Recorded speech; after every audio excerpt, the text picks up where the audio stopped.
পাকোড়া তো অনেকবার খেয়েছেন, একবার যদি আমার রেসিপি ফলো করে এইভাবে বাঁধাকপির পাকোড়া তৈরি করে খান, আশা করি এর স্বাদ আপনারা ভুলতে পারবেন না। গরম ভাতের সাথে, বিকেলে চায়ের সাথে আর বাচ্চাদের টিফিনেও এই পাকোড়া তৈরি করে দেয়া যাবে। সস দিয়ে খেতে ভীষণ মজা লাগে। আমার রেসিপি ফলো করে একবার ট্রাই করে দেখবেন, আশা করি আপনাদের ভীষণ ভালো লাগবে। বাঁধাকপিটা একটু ভাপিয়ে নিয়েছি আর চেপে সব পানিগুলি ঝরিয়ে নিয়েছি। এখানে গাজর আর কাঁচামরিচ কুচি করে রেখেছি, দিয়ে দিলাম। দিয়ে দিচ্ছি পেঁয়াজ কুচি,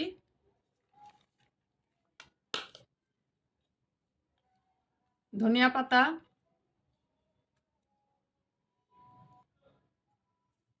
লবণ। সেদ্ধ করার সময় বাঁধাকপি সামান্য লবণ দিয়েছিলাম, এখন আর একটু দিয়ে দিলাম। আদা রসুন বাটা, টমেটো সস, গুঁড়া, মরিচের গুঁড়া সামান্য, গরম মশলার গুঁড়া, হাফ চামচ দিচ্ছি মাংসের মশলা, এখানে দিচ্ছি সামান্য গোটা জিরা, এখানে দিচ্ছি 2 টেবিল চামচ সুজি, হাফ কাপ দিয়ে দিলাম ময়দা, বেকিং সোডা দিচ্ছি হাফ চামচের মতো, দিব একটা ডিম।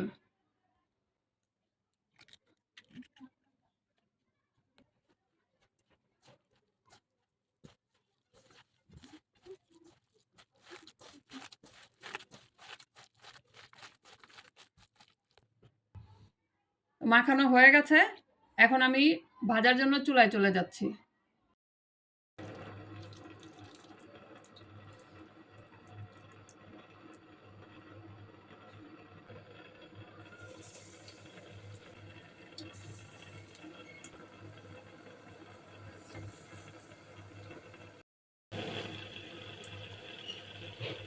মুচমুচে করে ভেজে নিব। খেতে তো মজাই লাগে, কিন্তু খাটনিটা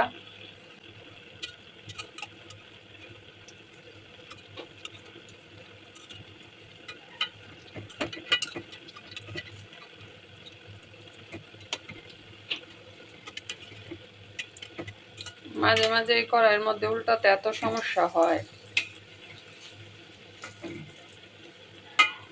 এক পাশ ভেজে নিয়েছি, এখন আরেক পাশ একদম এরকম লাল করে ভেজে নেব।